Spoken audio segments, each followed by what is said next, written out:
ആകൃതികൾ. ചതുരം. ഇത് ചതുരം.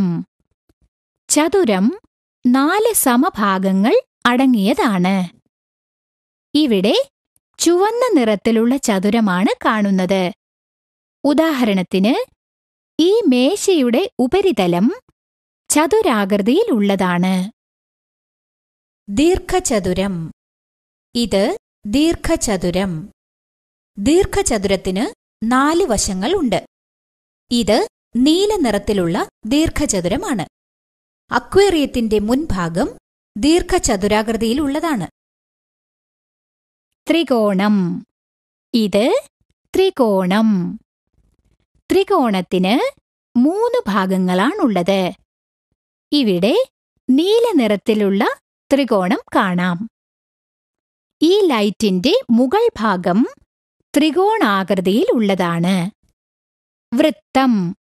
ഇത് വൃത്തം. ഇവിടെ പച്ച നിറത്തിലുള്ള ഒരു വൃത്തം കാണാം.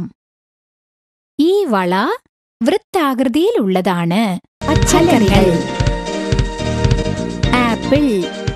ഇത് ഉരുളക്കിഴങ്ങ്. ഇത് കഴിക്കാൻ മധുരമുള്ളതാണെന്ന് മാത്രമല്ല,